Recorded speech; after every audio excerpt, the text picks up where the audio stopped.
El tema del cual yo les deseo hablar en esta oportunidad es respecto a la ética, pero en su dimensión integradora, a la importancia que tiene dentro de la función pública, y también vamos a ver cómo se complementa esto en la función privada.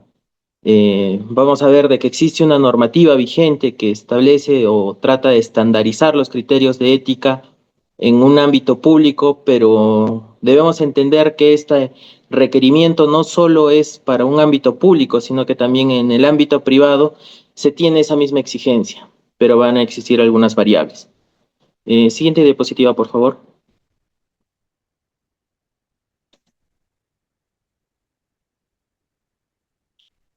Eh, a manera de empezar con esta ponencia, voy a compartirles un video. No sé si lo tienen a la mano, si no lo desarrollamos al final, me confirman, por favor. Al final, doctor, lo vamos a poner. Ya, perfecto. En todo caso, vamos a ir avanzando a la siguiente diapositiva. Deseo que me presten atención en todo el desarrollo para al final vemos el video y sacar un mensaje de todo lo que hemos podido escuchar. La siguiente diapositiva, por favor. Bueno, primeramente tenemos que entrar a un ámbito de conceptualización y ver la diferencia entre lo que es la moral y la ética. ¿Qué debemos entender como moral? La moral es aquel conjunto de valores, reglas, normas que van a regular nuestra conducta. Esto de manera individual y también de manera social. Entonces, ¿esto qué nos debe hacer entender? De que esta moral, este conjunto de valores y reglas que existen, van a ser distintos a cada individuo y a cada sociedad. Eso lo podemos ver en nuestro entorno. Diferentes personas que vienen de otras regiones, otros países, otros continentes, tienen una moral distinta a la de nosotros, ¿no? Tal vez muchas veces hemos escuchado personas que dicen, en Europa tienen un pensamiento un poco más libertario, tienen menores restricciones respecto a ciertos temas. Lo cierto es que eso va a depender de la cultura y la sociedad en la cual se va a desarrollar un individuo. Esto se va a apoyar de tradiciones y valores culturales que se van a ir desarrollando. La moral de nuestro país no va a ser el mismo a la moral que existía en el Perú del siglo XX. Ha habido una consecución de hechos históricos, sociales, que han permitido de que esto vaya cambiando a lo largo del tiempo. Entonces, este enfoque en aplicación práctica va a permitir de que nosotros tomemos decisiones cotidianas. Entonces, la moral de alguna u otra forma va a permitir que nosotros en cada actividad que desarrollemos, tanto profesional, personalmente, va a determinar qué decisiones vamos a tomar a lo largo de nuestra vida. Estas perspectivas colectivas se recepcionan con normas compartidas en una comunidad. Entonces, si bien estamos estableciendo de que un individuo va a tener un código moral particular, este va a tener notas comunes con los individuos que conformen esa comunidad.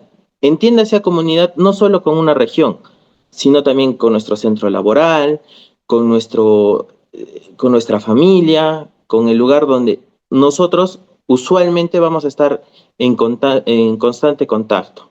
Ahora, ¿qué es la ética? La ética va a ser la parte filosófica, va a ser esa actividad intelectual argumentativa sobre este hecho moral. Entonces, va a ser una reflexión sobre el hecho moral que establece juicios de valor. Nos va a poder establecer qué es bueno, qué es malo, qué es correcto, qué es incorrecto, qué es obligatorio y qué se nos está permitiendo. Entonces, dentro de la filosofía, la ética va a permitir la reflexión sobre principios universales. Entonces, la ética es una rama dentro de la filosofía que se va a poner a analizar la moral, los códigos morales que existen en cada sociedad o en grupo determinado. Entonces, este razonamiento y filosofía se va a ver también manifestado dentro de nuestros ámbitos personales o también dentro de nuestros ámbitos laborales, ¿ya? La ética trabaja con máximas que no varían en el tiempo. Siguiente, por favor. Entonces, de esta manera podemos concluir que la moral se va a referir a normas y valores específicos, ya que la sociedad, conforme vaya cambiando, va también adecuando su moral, sus códigos morales. Mientras que la ética va a ser esta reflexión filosófica que vamos a tener sobre estos principios y su validez universal. Recordemos nuevamente que que la ética es la rama de la filosofía que va a estudiar la moral, las normas y los valores que guían las acciones humanas, mientras que la moral son esas normas y costumbres que va a adoptar un individuo y a la vez la sociedad en la cual se desarrolla y que va a permitir discernir entre lo que es correcto e incorrecto. Siguiente, por favor. Ahora, esta moral y esta ética, ¿cómo es que se integra dentro de la función pública? ¿Ya? Debemos entender que toda aquella persona que realice una labor dentro de una entidad pública es un funcionario, un servidor público, que para poder haber ingresado a la carrera administrativa tenía que pasar previamente un concurso público, ha tenido que regirse bajo unas bases legales para poder pertenecer a la administración pública. Pero como le dice al inicio, esto no solo es exigible en un ámbito público, sino también de que vamos a ver de que también se exige en una dimensión de las actividades privadas, ¿no? Entonces, entiéndase que todo esto que vamos a ver no solo va a ser exigencia, por ejemplo, de un hospital público, sino también van a poder verse plasmado de alguna u otra forma en una clínica privada, donde también se tiene que ver estos valores, principios y normas que existen. Entonces, esta integridad lo que busca es un uso adecuado de los fondos, de los recursos, activos y atribuciones en el sector público para que los objetivos oficiales para los que fueren destinados. Ahora, la actuación coherente de valores, principios y normas es lo que va a permitir de que exista una integridad en cuanto al desarrollo de las funciones. De todo lo que los poderes y recursos confiados se dispongan hacia los fines que se destinaron, asegurando que el servicio público a la ciudadanía esté orientado al interés general y la generación del valor público. En desarrollo, toda actividad que esté regida por la ética va a tener como finalidad el interés general, el beneficio común, ¿ya?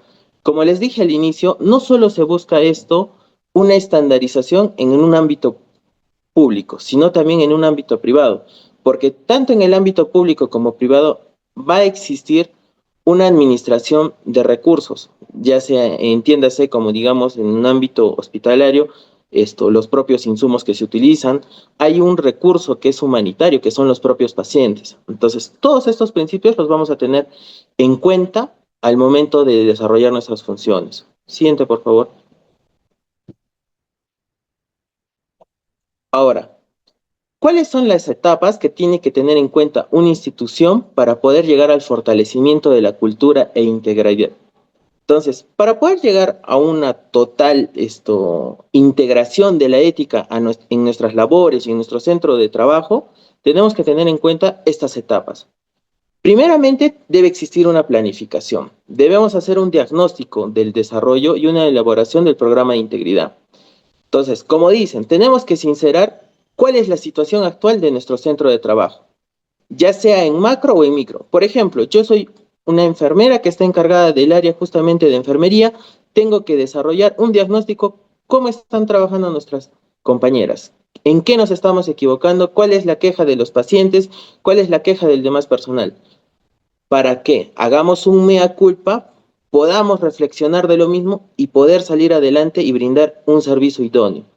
O de igual forma, si es que a nosotros nos están maltratando, tal vez existe un error en cuanto al proceso que se está realizando y nosotros lo podemos mejorar, esta es la etapa en la que nosotros podemos elaborar un programa de integridad.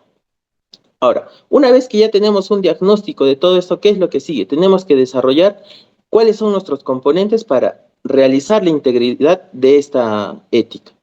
Entonces, primero tenemos que tener un compromiso por parte de la alta dirección, entiéndase por la jefatura del hospital, por, digamos, las propias jefaturas que existen en cada servicio y poder conversar. Entonces, dentro de estas políticas de gestión de riesgo, tenemos que ver cuáles son las que están afectando la integridad pública. ¿Qué es aquello que está afectando que no permite de que podamos tener un trabajo que esté integrado con la ética?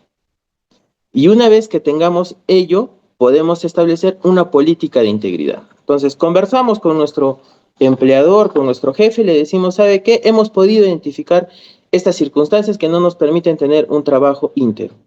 En tal caso, lo exponemos y tenemos que llegar a una política de integridad que sea estandarizada para que todos, sea trabajadores, todos aquellos que tengan tal vez alguna jefatura o todos aquellos que conformen este sistema de trabajo, podamos de alguna u otra forma llegar a un consenso. Ahora, parte de este desarrollo existen también un órgano de control, tanto externo o interno. Entonces, va a ser este órgano de control que además del ámbito administrativo que exista, también va a haber este ámbito de ética, del cumplimiento del código de ética, ¿ya?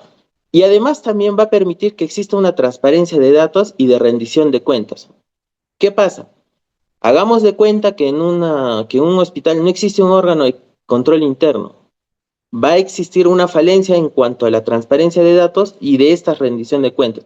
Entonces, es por eso que la propia normativa vigente exige que en cada establecimiento exista un órgano interno que pueda permitir de alguna u otra forma tener ese control de la transparencia de datos y de la rendición de cuentas. Asimismo, también va a permitir de que haya una comunicación y una capacitación, porque muchas veces en un ámbito, por ejemplo, ya en lo que me desarrollo, en un ámbito legal, muchas veces vienen personas que ya tienen un proceso, digamos, legal encima por un tema de corrupción de funcionarios, por un tema, digamos, de esto que nos vincula el día de hoy, y nos dicen, yo no tenía conocimiento, en ningún momento a mí me han dicho de que estaba regido de esta forma, o que yo no podía desarrollarme de esta manera, o que esto era un delito. Entonces, es justamente estos órganos de control los que nos van a permitir capacitarnos. Esto de alguna u otra forma nos van a permitir tener un entendimiento de qué es lo que podemos hacer y no podemos hacer. Ahora, también se tiene que facilitar un canal de denuncias, ¿no? Como tal vez en algún momento todos hemos podido escuchar, no somos perfectos, ¿no? Tenemos falencias, tenemos errores, pero muchas veces los usuarios se quejan de que no existe un mecanismo por el cual poner un canal de denuncias, ¿no? A veces se quejan donde nosotros y nos dicen, ¿sabe qué? He ido a tal hospital y no me han permitido acceder al libro de reclamaciones. O ¿sabe qué? He tenido un problema con una enfermera, con un doctor, con una obstetriz que no se ha identificado. Entonces, estos pequeños detalles, aunque puedan parecer insignificantes, tienen que englobar todas estas etapas para que podamos brindar un servicio óptimo y que a la vez nosotros no recaigamos tal vez en un actuar arbitrario, falto de ética, porque lo que en general se busca es tener justamente eso, un correcto y un adecuado servicio para los usuarios. Siguiente, por favor.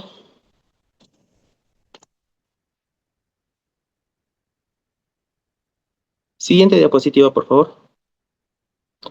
Ahora, tenemos que, dentro de nuestras labores, identificar cuáles son esos riesgos que pueden afectar la integridad pública. ¿Qué es aquello que puede afectar la ética que se pretende estandarizar en nuestros centros de trabajo? Entonces, tenemos que tener en cuenta que frente a ciertas circunstancias o situaciones, el funcionario servidor público podría ver mermada su capacidad defensiva, desviándose de los estándares éticos y de las normativas que regulan sus valores. Estas prácticas pueden reflejar actos de corrupción, inconductas funcionales y prácticas cuestionables. Entonces, vamos a ver que dentro de esta integridad de la ética en la función pública, existen tres factores que son los que ponen en riesgo la ética. En primer lugar, están los actos de corrupción. ¿Qué debemos entender como los actos de corrupción? Son aquellas prácticas gravosas que van a involucrar una vulneración a valores, principios, normas que regulan el correcto funcionamiento de la administración pública. ¿Ya? Estos actos de corrupción ya comprenden delitos contra la administración pública. Entonces, en esta escala de estos tres factores, debemos entender que los actos de corrupción, este es el factor más grave. ¿Por qué? Porque al ya devenir en un delito, ya no solo están afectando a personas, ya no solo están afectando a nivel local, ya no afectan solo a la institución donde estén laborando, sino que también ya va a afectar bienes jurídicos que están siendo protegidos por el Estado. Por ejemplo, un doctor que está cobrando dinero por una atención preferencial, ¿ya?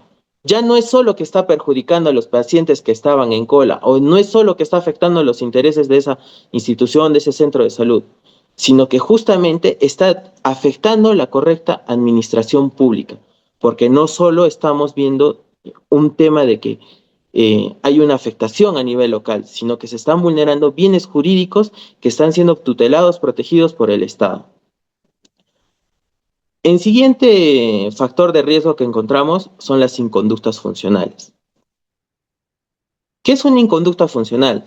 Es el comportamiento indebido, o sea, entiéndase una acción, el hacer algo, o una omisión, que es el dejar de hacer o no hacer, que implica la transgresión de los deberes y prohibiciones derivadas del ordenamiento jurídico administrativo y de las normas internas de la entidad. ¿Ya? Debemos entender algo. En los actos de corrupción, este aspecto es de mayor reproche para un ámbito público, para una institución pública, ¿ya? En un ámbito privado no podemos hablar de delitos de administración pública porque en buena cuenta no están administrando bienes públicos, pero como privados sí pueden ser pasibles de que tal vez puedan cometer algún ilícito penal en este ámbito. Por ejemplo, si yo tengo mi clínica e irregularmente hago una negociación con un hospital público para que ciertos servicios o ciertas atenciones se den de manera fraudulenta en esa entidad privada, estaría cometiendo el delito. Entonces, como les dije al inicio, si bien el código de ética está dirigido para un ámbito público, eso no le va a ser ajeno no le va a ser ajeno a un ámbito privado. De alguna u otra forma, lo que busca este código de ética es estandarizar. ¿Para qué? Para que tanto en el ámbito público como en el ámbito privado se dé un óptimo servicio a los usuarios, en este caso a los pacientes. Entonces, en este aspecto de la inconducta funcional, vamos a ver que ya no se va a transgredir, ya no se va a cometer un delito. Bien, pero sí vas a ir en contra de un ordenamiento administrativo. Vas a ir en contra de los intereses administrativos de la entidad y del Estado. Entonces, lo que busca es proteger, ¿qué cosa? El cumplimiento de las normas internas. Entiendo yo que en cada uno de sus centros de labores, específicamente tal vez en un hospital estatal, una posta médica, existe un reglamento interno o también están supeditados a reglamentos que ya están dados por el Ministerio de Salud que son de carácter obligatorio cumplimiento. Entonces tenemos que tener cuidado de saber cuáles son esos ordenamientos que de alguna u otra forma generan una obligación en nuestro deber y de igual forma también para saber cómo podemos nosotros mejorar y dar un óptimo servicio. Ahora, el siguiente factor son las prácticas cuestionables. ¿Qué son prácticas cuestionables? Son aquellos comportamientos que se alejan de los principios éticos y los valores de la organización y es contrario al sentido probo y leal que debe orientar el desempeño del funcionario servidor público. Estos no van a llegar a ser cuestionables a un nivel administrativo y mucho menos van a ser cuestionables a un ámbito penal, sino que solo van a ser reprochables a nivel social y pueden generar medidas a lo interno de la entidad para incorporar nuevas prácticas. Por ejemplo, el hecho de saludar a los pacientes no será un delito, no será una inconducta funcional, pero sí es una práctica cuestionable porque atenta a la propia ética y a los propios valores que podemos tener nosotros como personas. Entonces, no perdamos de vista que tanto el código de ética, la propia moral que tengamos de esto, busca, digamos, de otra forma, obligarnos a actuar de alguna manera, sino que simplemente es la positivización, es la legalización de un comportamiento que debemos tener. Siguiente, por favor.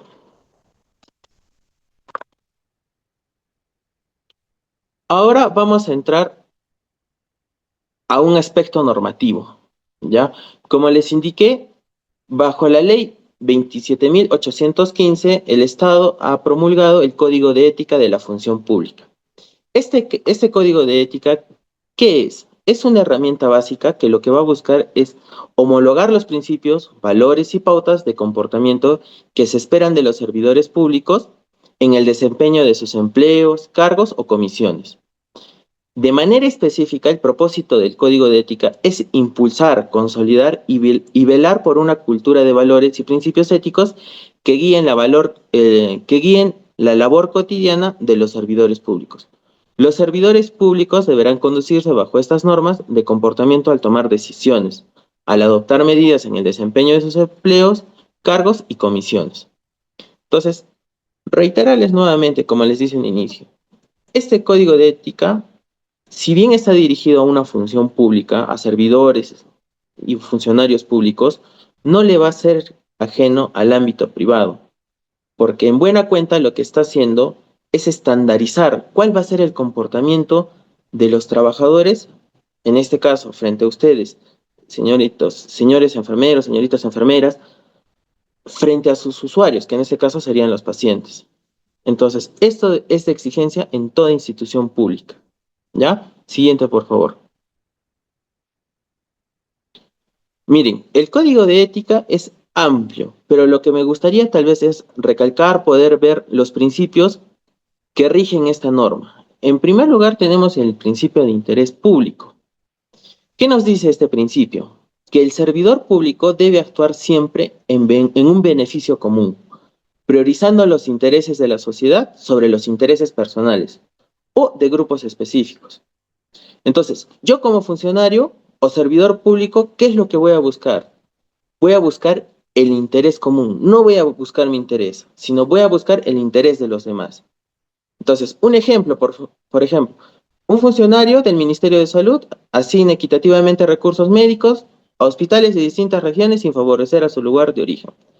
Creo que muchas veces este principio del código de ética es obviado porque se escucha tanto en las noticias, acá también en un ámbito penal muchas veces hemos visto investigaciones de que personas que están a cargo de la administración de recursos no lo hacen de la manera correcta o desvían estos recursos y vemos, por ejemplo, postas médicas que no están totalmente equipadas, personas que están haciendo su serum en pueblos alejados, que están trabajando con las mínimas condiciones.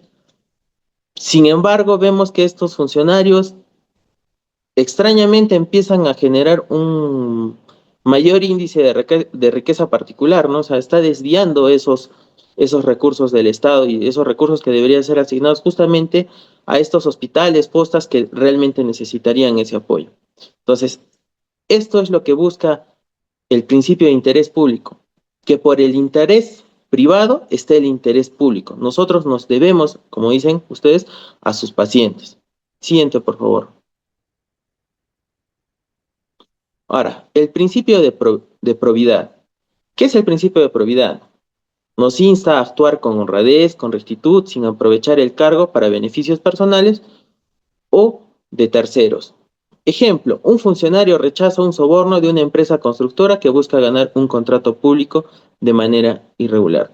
Si ustedes se van dando cuenta, o sea, estos principios rayan ya un poco en que fuese un poco, ¿cómo decirlo?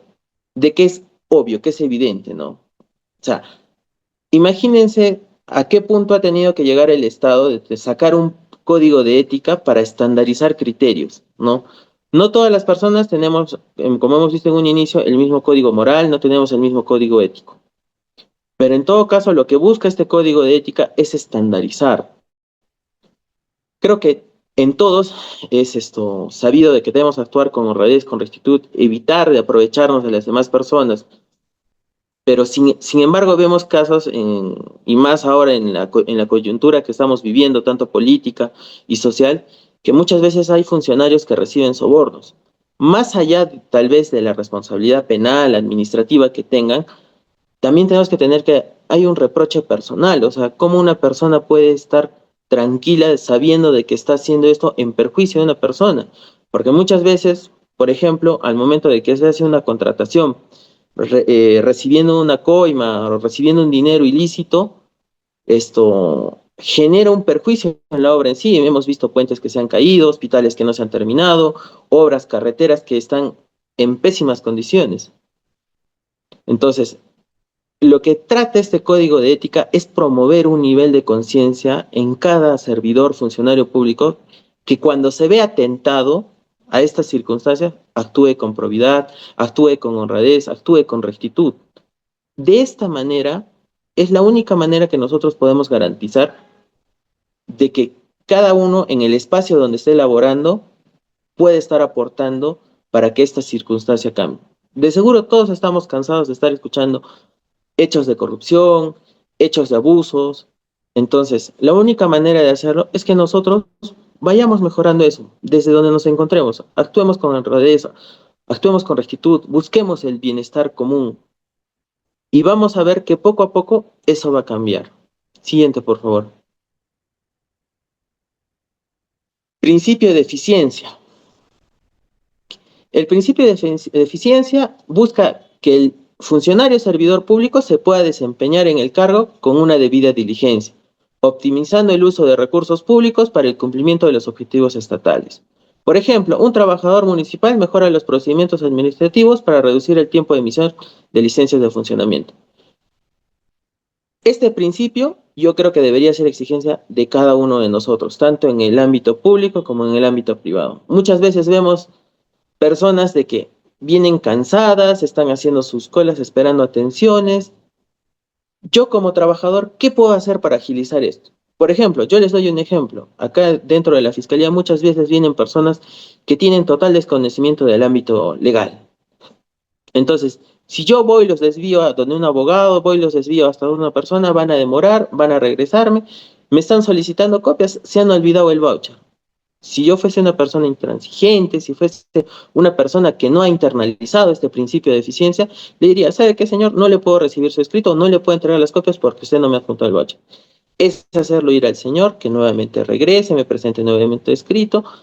Ese escrito va a tener que regresar a mí, es activar todo el aparato administrativo por simplemente un documento que en ese momento le puedo decir, tráigamelo, lo vamos a anexar a su escrito, listo. Lo atiendo, le doy sus copias.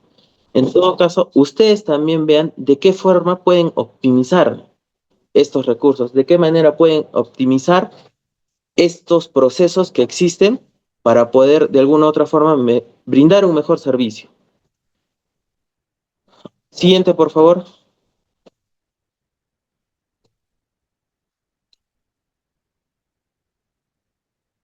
Principio de idoneidad.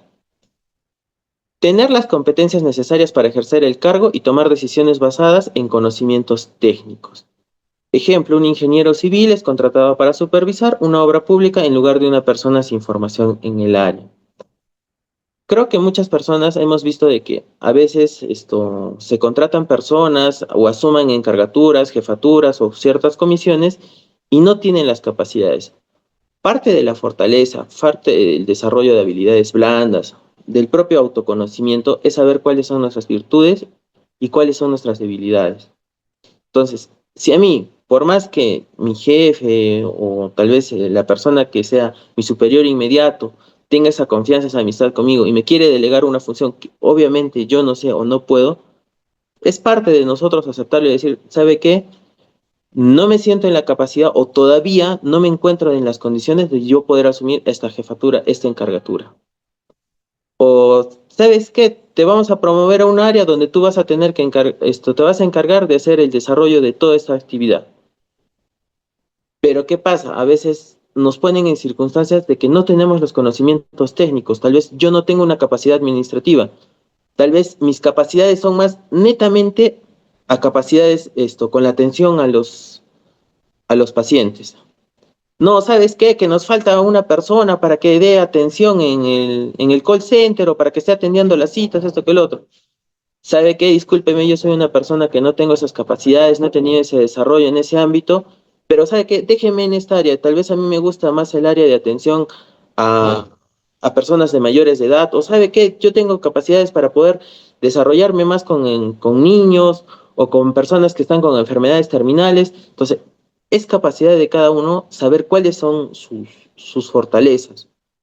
y poder llegar a un consenso con el jefe inmediato y decirle, ¿sabe qué? No voy a poder asumir la carga que usted me está dando. En vez de ello, tal vez podemos verlo en ese sentido. ¿Sabe qué? No, falta una persona para apoyar en atención a los usuarios. Perfecto, no voy a poder realizarlo. Permítame, yo estoy mejor atendiendo a los pacientes en este ámbito. Ah, ya, perfecto. Entonces, tenemos que ver la forma, como hemos visto anteriormente, de generar un trabajo más óptimo, más eficiente. Entonces, en conjunto, todos estos principios lo que buscan es que cada persona en el lugar donde se encuentre, ya sea como servidor, ya sea como funcionario público, ya sea como propio paciente en algún momento, se pueda sentir satisfecho tanto de la labor y como del servicio que se está brindando. Siguiente, por favor. Principio de veracidad. ¿Qué es lo que busca el principio de veracidad? Nos exige que nosotros debemos informar con transparencia y sin ocultar datos, asegurando que la ciudadanía reciba información clara y confiable. Por ejemplo, un vocero del gobierno informa correctamente sobre el presupuesto ejecutado en un proyecto sin modificar cifras para mejorar su imagen. ¿Ya? ¿Cómo se puede aplicar esto en un ámbito de los centros de salud? Muchas veces, por ejemplo, cuando una persona va a solicitar información de un trámite administrativo, tal vez para un seguro, para el SIS o para diferentes atenciones que ustedes puedan brindar, siempre se omite un dato. Yo sé que a veces no se hace con esa mala intención o con esa intención de querer perjudicar, pero a veces no tenemos en consideración de que esa pequeña omisión no va a generar que en la persona o en el cliente de que en este caso en el paciente que está buscando una atención inmediata, tenga que nuevamente hacer una fila, nuevamente tenga que estar esperando y de la atención, que tal vez la atención por la cantidad de pacientes que existe tal vez es corta, tenga que invertir más tiempo en el hecho de estar tal vez viendo un tema administrativo. Entonces, y a veces tampoco no es responsabilidad de los propios trabajadores, servidores públicos, sino también es de las propias direcciones, del Ministerio de Salud, que no existe una transparencia en cuanto a toda la información que debería haber.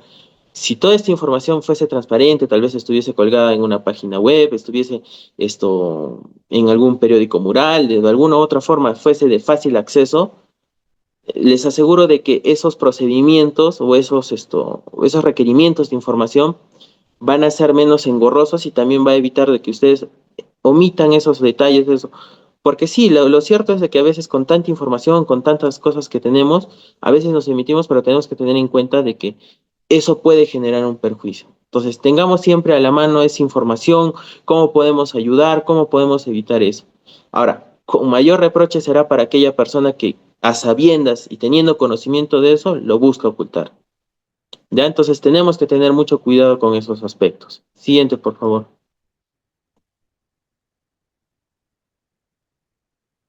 Ahora, el principio de lealtad y obediencia. Este principio lo que busca es exigir el cumplimiento de la Constitución, las leyes, las órdenes legitimadas de los superiores jerárquicos sin recurrir a actos ilegales. Por ejemplo, un policía que sigue el procedimiento establecido para detener a un sospechoso sin aceptar órdenes arbitrarias de un superior que le pide omitir sus protocolos. Estoy seguro de que en sus trabajos, en sus centros de labores, en algún momento los han puesto en esa circunstancia, ¿no? Que un jefe inmediato le dice, ¿sabes qué? Tienes que hacer este procedimiento o tienes que hacer esto, y tú sabes de que estás omitiendo ciertos pasos, o alguna vez tal vez esto por que el paciente es amigo, porque tal vez el paciente es algún conocido, algún familiar, te dicen, no, ¿sabes qué? Ya no lo registras, no le cobres esto que el otro, ya que pase nomás. Entonces, en esto tenemos que ponderar, ¿no? Por un lado me está la exigencia de mi superior y por el otro está mi ética, está mi moral, que esto va acorde, ¿no? Con el cumplimiento de la Constitución, las normas que existen vigentes. Entonces, debo ponderar y debo establecer qué es más importante. Y como hemos visto en anteriores principios, debe primar el interés superior, el interés común. Entonces, si yo a este paciente lo dejo pasar, que yo lo veo que no tiene ninguna gravedad, que veo que tal vez no está convaleciente, tal vez solo es una revisión rápida o algún aspecto así, va a generar una molestia, un malestar en los demás pacientes que sí tal vez están de alguna u otra forma esperando la atención de ustedes. De igual forma, ¿qué sucede a veces? De que están personas esperando la atención por parte de los centros de salud y el doctor, porque tal vez no tiene el DNI o tal vez no tiene los recursos para llegar a una atención, le dice, ya, déjalo al final. Cuando ustedes, que tal vez ustedes en primera instancia son las personas que tienen contacto con el paciente, se pueden dar cuenta que la situación es grave, esto que el otro, y el médico les puede decir, o su superior les puede decir, ¿saben qué? No, déjalo, al final. Entonces, tengamos en cuenta que en este caso, tanto la responsabilidad penal que exista como la responsabilidad administrativa, no solo se va a dar por un hecho de hacer, sino también por dejar hacer, por una acción o una omisión. Entonces, en el ámbito legal existe un principio que es de que tú no puedes dejar de hacer o hacer algo por órdenes de un superior si es que ésta va en contra de la Constitución y las normas. ¿Ya? Entonces, por ejemplo, el caso que pone, ¿no? Muchas veces hemos visto acá en las manifestaciones de que a veces muere una persona que ha sido disparada por un policía y cuando va a declarar el policía, ¿qué es lo que nos dice? No, es que mi superior, mi comandante, mi general me ha indicado de que usemos la fuerza, que en este caso usemos armas. Pero ya hay diversos pronunciamientos de la Corte Suprema, incluso de la Corte Interamericana de Derechos Humanos, que dice que bajo ningún concepto nosotros podemos acatar una orden siempre y cuando ésta vaya en contra de la Constitución, en contra de las leyes. ¿Ya? Entonces tenemos que nosotros mismos, ahí es donde tenemos que aplicar nuestra moral, ahí es donde tenemos que aplicar nuestra ética y ponderar, ver cuál es el bien que se está protegiendo. Por este lado está acercarse a nuestro superior y por este lado está la vida, la salud de una persona, ¿no? Siguiente, por favor. Ahora, el principio de justicia y equidad. Este principio lo que busca es que debemos actuar con imparcialidad, asegurando igualdad de tratos, sin distinción de raza, género, religión o condición social. En el caso de ustedes, ¿cómo se puede aplicar? Vienen dos pacientes. Viene un paciente de condición humilde que viene esperando una atención, esto que el otro, y sin embargo viene una persona que la han derivado tal vez de una clínica y le están diciendo, ¿sabes qué? Atiéndeme, yo te pago, yo te... Entonces, tenemos que ser justos, tenemos que ser equitativos, porque tanto y cuanto esta persona humilde tiene sus dolencias, tiene sus malestares, tiene sus enfermedades, la otra persona también lo tiene, pero tenemos que tener un mecanismo para poder tener una atención imparcial para todos, ¿ya? Este principio de justicia va a ser exigido tanto en un ámbito público como en un privado. Como les dije en un inicio, este código de ética, si bien tiene una exigencia legal en funcionarios y servidores públicos, pero también va a tener una exigencia moral, ética o incluso administrativa en ámbitos privados. Entonces, tengamos en consideración eso al momento de realizar nuestras actividades para tener un adecuado servicio para en este caso, los pacientes. Siguiente, por favor. El principio de respeto. Lo que busca es adecuar la conducta hacia el respeto de la Constitución, las leyes, garantizando las fases en todo el proceso de toma de decisiones o en el cumplimiento de los procedimientos administrativos. De esta manera también se busca el respeto a los derechos, a la defensa y al debido procedimiento. Un ejemplo, por ejemplo, en un hospital nacional todos los servidores cumplen escrupulosamente el protocolo de manejo de residuos hospitalarios acordes con la Ley General de la Gestión Integral de Residuos Sólidos, el Código del Medio Ambiente y entre otras disposiciones legales y normas técnicas, previniendo así todo tipo de contaminación. Entonces, de alguna u otra forma, estos principios van a evitar, más allá de tal vez un tipo de responsabilidad legal, penal, administrativa, también va a evitar de que nosotros mismos nos veamos perjudicados por esos comportamientos.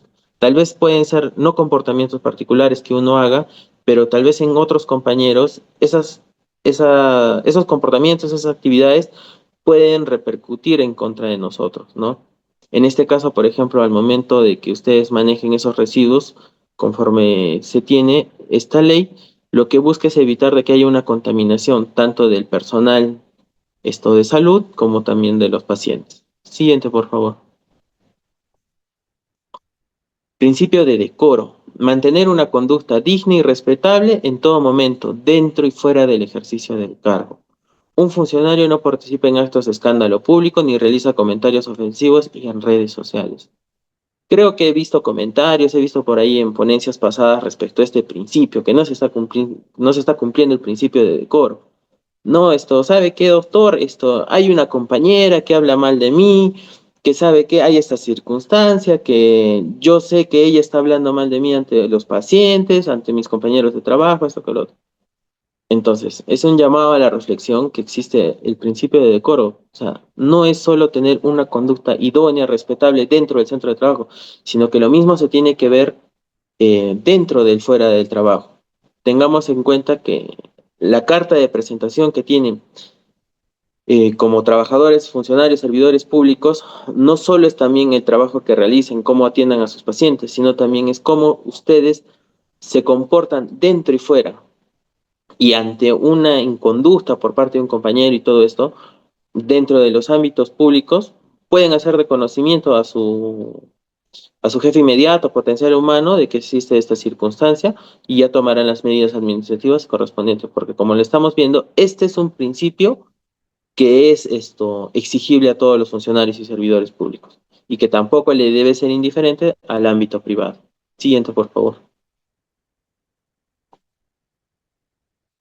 El principio de discreción es guardar reservas sobre información, confidencialidad o sensible a la que tengamos en el ejercicio de nuestras funciones. Miren, este principio sí es bastante delicado y que tienen que tenerlo en consideración. Ustedes, por la labor que desarrollan, tienen bastante información que es confidencial. Muchas veces esta información de la salud es sensible, a tal punto que la propia normativa la protege y es, o sea, es un secreto de cada paciente el tratamiento, el diagnóstico que se tenga de cada persona, ¿no? Muchas veces yo he escuchado personas que trabajan en ámbitos de salud, doctores, enfermeras, que yo sé que no son ustedes, pero siempre hay una persona que tiene eso de estar comentando los casos, ¿no? No, que sabes qué, que sí, esta persona se le ha operado y tenía esta enfermedad y ahora la ha contagiado fulana, sultana, esto con lo otro. Entonces, tenemos que tener cuidado que detrás de esa información que nosotros vertamos, tal vez de esos comentarios que podamos hacer, existe una persona que tiene una historia, que tiene sus problemas, que de alguna u otra forma quiere tener esto en reserva, ¿no? Entonces, ustedes están en contacto día a día con esta información que es reservada.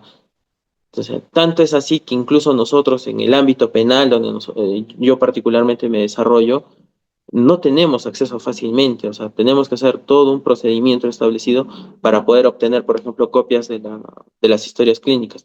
Y aún así, ya teniéndolas, tenemos que tener mucho cuidado con la información que esté ahí. ¿Ya?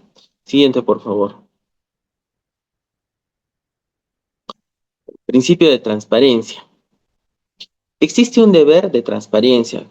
Al momento de ejecutar los actos del servicio de manera transparente, va a implicar que estos actos tengan un carácter público y que son accesibles al conocimiento de toda persona natural o jurídica. El servidor público debe brindar y facilitar información fidedigna, completa y oportuna. ¿Ya? Esto va a la par con otros principios que ya hemos visto anteriormente, ¿no? O sea, si bien tenemos que ser transparentes, también tenemos que tener en cuenta el principio de discreción. No por el hecho de ser transparente vamos a estar vertiendo información sobre los pacientes o sobre esto. Por ejemplo, ¿cómo podemos ver el principio de transparencia? A veces sucede de que hay accidentes de tránsito, ¿no? Y hay muchos heridos y están en las atenciones, los familiares vienen, los están ofuscando ustedes, que por favor que cómo esté mi familiar, esto que el otro tienen que ver la forma de optimizar esto que el otro. Doctor, ¿sabe qué? Hay esta circunstancia, están viniendo los familiares para saber esto que el otro. Podemos brindar la información de manera más rápida de la siguiente manera. No sé, pongamos los nombres de las personas que estamos siendo atendidas acá. Perfecto. Sacan su nota, esto que el otro, al encargado o a través del director, por páginas de internet o en la propia puerta del hospital. ¿Sabe qué? Pegamos acá. Se están atendiendo a los señores tal y tal y tal. Si quieren solicitar información, pueden comunicarse a este celular o a persona en CTT. Entonces, Entonces, si una persona vengo yo preocupado, mi familiar ha tenido un accidente, veo, sí, lo están atendiendo acá. Puedo llamar a este celular, perfecto. Señorita, ¿sabe qué ha pasado a mi familiar? Sí, deme un momento, voy a consultar. Entonces, si ustedes se dan cuenta, todos los principios se integran. De alguna u otra forma se están integrando. Buscan que mecanizar el trabajo de una manera más óptima. ¿De qué manera? Buscando el bienestar común. ¿Cómo? Siendo transparentes, siendo decorosos, siendo respetuosos, siendo justos con los usuarios. Entonces, tengamos en cuenta todo esto para que nosotros mismos, así la institución, digamos, nos ponga trabas, así las propias circunstancias en el trabajo en el que nos desarrollemos nos ponga trabas, nosotros podemos brindar. Porque a las finales, la mejor recompensa es al final de todo cuando un paciente viene y les dice gracias. Sí, sabe que en este hospital, en esta clínica, en esta posta, me han maltratado. Pero solo usted se ha tomado el tiempo de escuchar mis dolencias. Solo usted se ha tomado el tiempo de decirme, ¿sabe qué? Tiene que hacer todo este procedimiento. Y tal vez algunas personas lo tomen que, pero doctor, me hacen perder tiempo, yo tengo muchos pacientes. Pero ¿sabe qué, doctor? Estoy recargada, tengo problemas en mi casa, ¿sabe qué? Tengo problemas acá con mis compañeros, mis compañeras de trabajo, hay mucha intransigencia de mi jefe. Perfecto. No somos inertes a las vicisitudes que se nos presenten en la vida. No somos inertes también a todos los problemas que podamos tener. Pero démonos ese tiempito, démonos esa oportunidad de poder escuchar a los pacientes, porque de alguna u otra forma, el agradecimiento que van a tener por estas personas, yo les aseguro que los va a reconfortar bastante y que de alguna u otra forma va, va a ser grato ese reconocimiento de la labor que ustedes realizan, que muchas veces de seguro no es reconocido por sus jefes, por sus compañeros, pero ese paciente al cual lo han escuchado, que le han brindado la atención rápida o la atención adecuada, se los va a agradecer. Siguiente, por favor.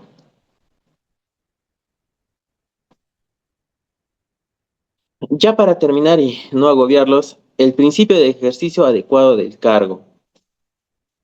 Tal vez esta exigencia no lo veamos más para los jefes, para las personas que tengan una potestad de administración de recursos y de personas, pero también lo podemos ver en nosotros con nuestros pacientes, ¿no? No debemos aprovecharnos del cargo que tenemos para obtener beneficios personales o para terceros. Entonces, por ejemplo, en el ámbito, ¿no? Tal vez la jefa de enfermerías me dice, oye, ¿sabes qué? Tú que eres nueva, tú que recién has entrado, corre, cómprame una gaseosa. Y pasa, ha sucedido eso, hemos tenido casos en que se han quejado en un ámbito de que, o sea, el hostigamiento era tal, ¿no? No, que sabe qué, que yo recién ingresado estoy haciendo mis prácticas o estoy haciendo mi serum y me están tratando de esta manera. O en las propias redes sociales, ¿no? De esto, la jefa de enfermerías me está molestando, esto que lo otro, o me atosiga, esto que lo otro. O sea, no. Tengamos en cuenta siempre, y es algo que incluso a mí de manera personal me dijeron, ¿no? Los cargos son pasajeros, ¿no? Un momento estamos tal vez en una jefatura, en una encargatura, o estamos a cargo de una comisión, pero no siempre vamos a estar así. Entonces, tengamos cuidado de eso y tratemos a las personas como iguales. Pero doctor, ¿sabe que hay una compañera, no? Creo que en la ponencia previa justamente una, una de las usuarias, de las señoritas enfermeras, estaba haciendo la precisión de que qué hago si es que me atosigan, me molestan, cómo hago.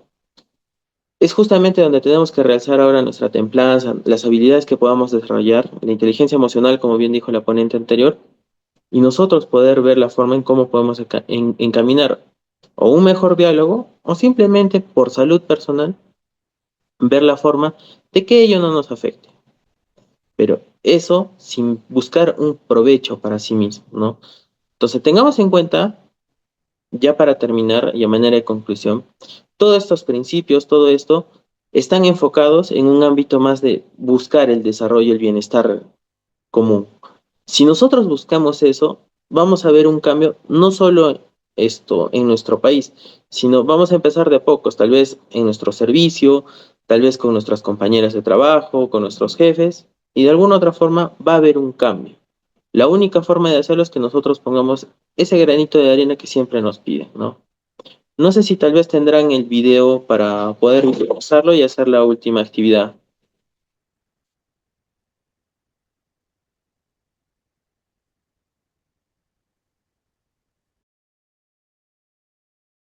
Todos pensamos que somos fuertes, que tenemos valores, que somos honestos.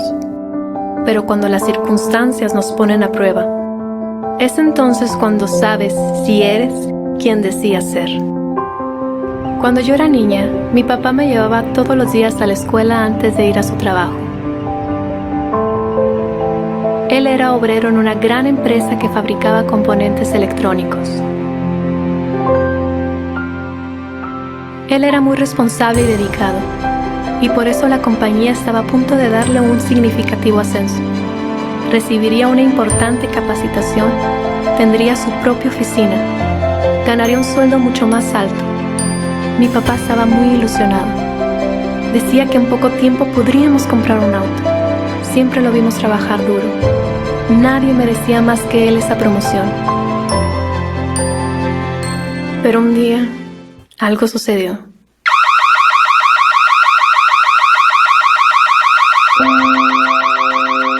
Hubo un error en la línea de producción. Reparar el daño era casi imposible. El gerente del área estaba muy molesto. Nadie se explicaba lo que había pasado. La responsabilidad caía directamente sobre el jefe inmediato de papá. El hombre estaba muy preocupado. Era mucho lo que tendría que pagar.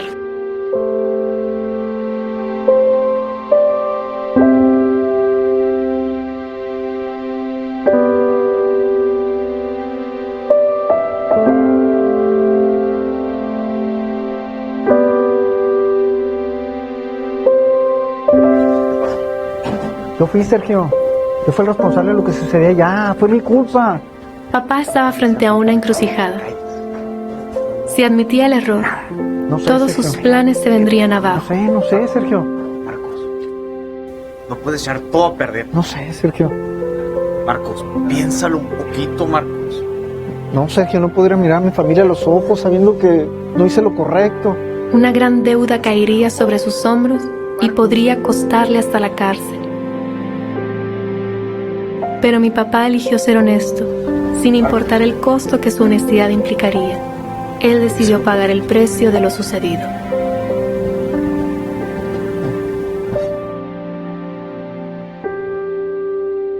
Pararse frente a las autoridades y decir: fue mi error. No fue nada fácil.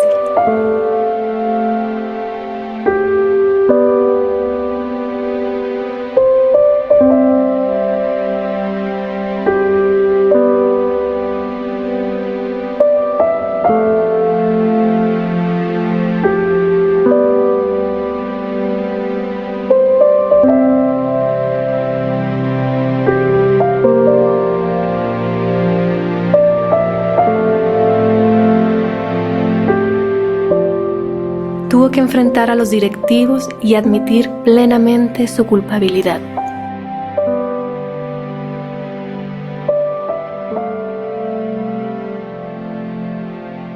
Empezó una época muy difícil para nosotros. Mi papá doblaba turno, trabajaba en fines de semana y días festivos.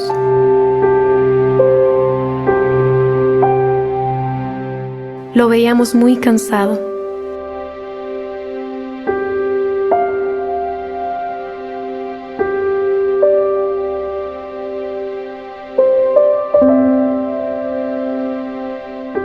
Pero en ese tiempo, él se dio cuenta de que no estaba solo, que nos tenía a mamá y a mí. Mi papá nunca se arrepintió de su decisión. Él decía que aunque cueste, decir la verdad siempre debe ser el camino a seguir. Y finalmente, después de mucho tiempo y esfuerzo, todo empezó a mejorar. Mi padre ganó mucho con su actitud. La admiración, confianza y reconocimiento de todos en la empresa. La satisfacción de haber hecho lo que debía. Adelante, el señor director le está esperando.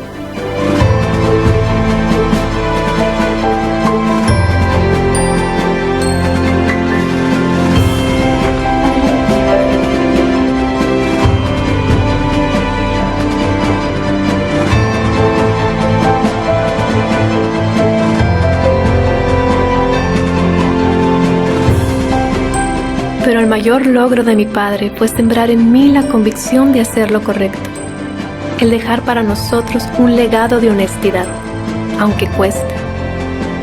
Gracias, papá.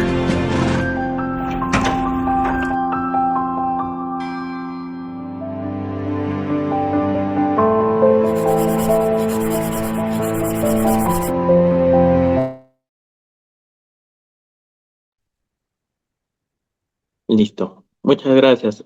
Si podríamos volver a la segunda diapositiva. Ahora les pediría su opinión, ¿no? A través del chat.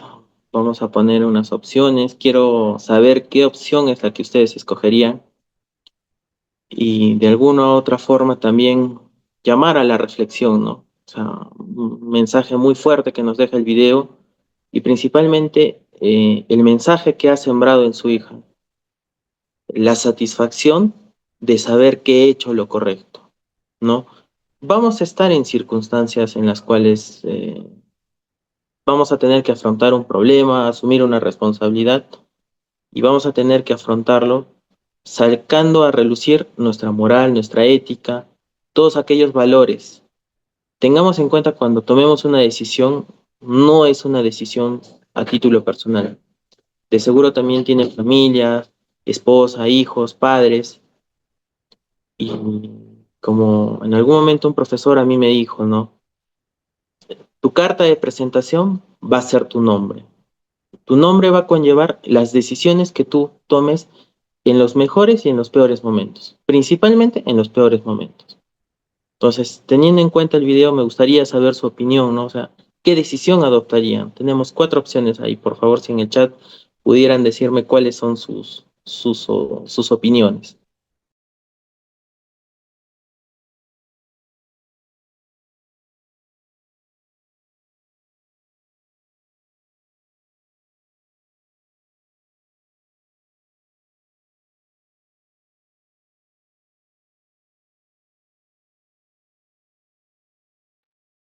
Por ahí estoy viendo que han puesto que la B, el personaje actuó bajo principios éticos, siendo modelo ejemplar de conducta para su familia. O sea, como hemos podido ver en el video, más allá de la preocupación, de lo que va a conllevar esta decisión, de todo lo que va a pasar para sí mismo, el esfuerzo que ha tenido que hacer el señor, ahora se ve de alguna forma recompensado, ¿no? Porque esa satisfacción que tiene. Por ahí veo también la C, ¿no? El personaje actuó con integridad, que a la carga de su entorno laboral, recuperando la confianza de sus trabajadores.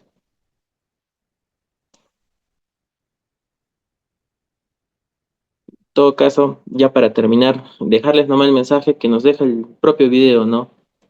Trabajemos no porque una norma nos lo exige, no lo hagamos porque vamos a tener una responsabilidad civil, penal, laboral, no lo hagamos por una exigencia, porque nos están obligando. Hagámoslo por tener esa satisfacción de que estamos haciendo correctamente las cosas. Nos van a tentar, nos van a presionar, nos van a llevar al límite. Perfecto. Pero saquemos templanza, saquemos a relucir nuestros valores, saquemos a relucir nuestra moral y nuestra ética para que tengamos esa satisfacción. Muchas gracias.